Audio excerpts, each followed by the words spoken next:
Now, Labour has pledged not to increase corporation tax if elected as part of a drive to win business support ahead of the general election. Shadow Chancellor Rachel Reeves said she would cap the tax at 25%, but could cut it to boost competitiveness. Well, joining us now is our political correspondent, Alicia Fitzgerald, and also political commentator Matthew Stadlen. Alicia, let's start with you, if we can.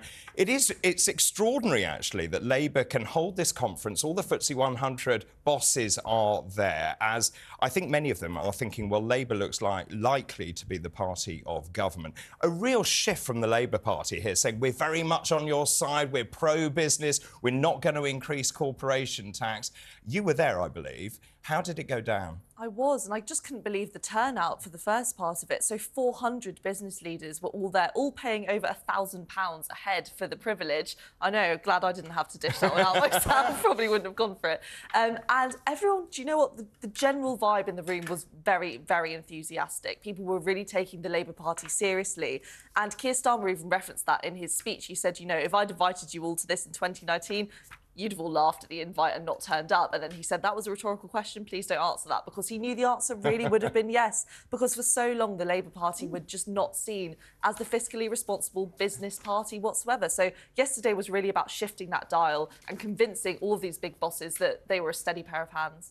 And it's not just about trust, actually, it's also about the rhetoric being used by the Labour Party, isn't it, Matthew? Because from Ed Miliband in that famous speech where he attacked the corporate predators, and through Jeremy Corbyn and John McDonnell to where we are now under Keir Starmer, this is very much a changed Labour Party, certainly when it comes to business. In tone, the gulf between the Labour Party under Jeremy Corbyn when it went into the last election and the Labour Party this year as it goes into this upcoming election under Keir Starmer, I mean, it is chalk and cheese, isn't it? It is absolutely massive. That's not to say that Labour's manifestos in 2017 and 2019, apart from nationalisation and renationalisation, were particularly radical, but it is all about tone and trust, and the difference between Corbyn and Starmer is enormous. I mean, it's fascinating, isn't it? When you look at Labour's language, it says it's the party of business, that business are equal partners with the Labour government, or the new Labour government, if it was to come into power. This, for me, has echoes of Blair, 1997. This is Blair all over again, isn't it? Trust me, trust me, trust me. I was going to say exactly the same thing, because in 1997, what Blair had to convince, not just business, but the British public about, was that they could be trusted with the economy. And that is what Starmer is setting out to do now.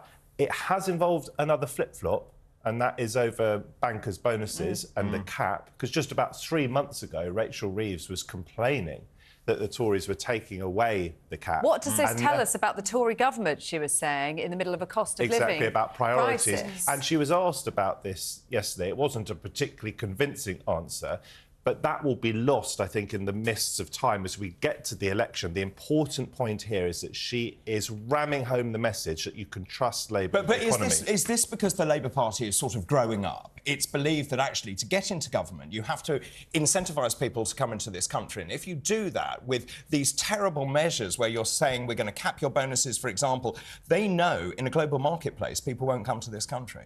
Yeah, well, it is sending out the message, not just to international businesses and investment into this country, but to British businesses, that there is going to be at least some degree of stability. And we know that businesses have been crying out for that.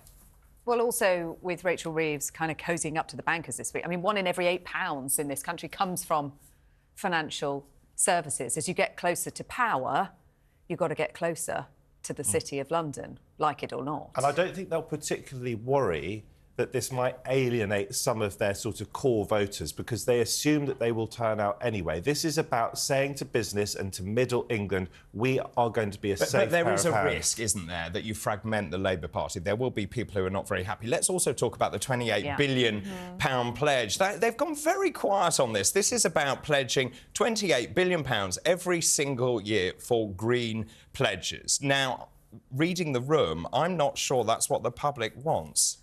Well, it wasn't all smiles yesterday. Of course, there were some sceptics in the room. I spoke to a few of the business leaders just through the lunch break and just was trying to gauge how confident they felt in the announcements. And whilst lots of them were really confident and really enthused by the message, lots of them just said they didn't trust the Labour Party still. And often that was what was brought up in the same breath as the banker's bonus thing. They say, you know, they keep saying these really big, really promising things that seem great, but then a few months later, it's gone. It's totally changed as a policy. So there is still a little bit of cynicism there. And this big pledge about green investment, we asked so many times, so many journalists were asking both Rachel Reeves and Keir Starmer, what is happening? How much money is going towards this? Are you scrapping it? And we got various iterations of, ooh, don't really know. But that's maybe. the problem, isn't it, Matthew? I mean, Sorry, yeah, I was just going to say, that is the problem. If you don't answer the question 10 times, what are you doing with this £28 billion pledge? You can't just obfuscate. You have to answer that question.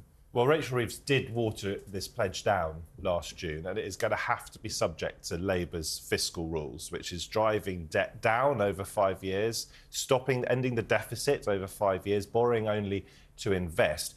But the reason they're worried about this, and I think they are, is because it's a sort of baseball bat that Rishi Sunak is using to hit them over the head with. Every single Prime Minister's questions. He had a good Prime Minister's questions Yeah. this week, Rishi Sunak, relatively speaking, and this 28 billion figure will be used again and again until Labour officially abandon it. It's interesting, isn't it, Alicia, because we've been short on specifics and detail from Labour. They've not wanted to pad out the detail of any of the policy pledges they might be making, except on this one, and now having to row back from it. Well, it's kind of like Rishi Sunak really pledging about the Rwanda scheme to work and saying Stop he's going to stop all the boats, and then suddenly it's the same. The Labour Party said, we're going to spend this exact figure of money. It was a very precise figure and a very long way before a general election, which is quite a rare thing to do for politicians. They usually wait until it's a bit closer, until they're a bit sure how the term of politics will play out before investing such £28 billion is a lot of money. Can I just ask you in terms of the latest polling, because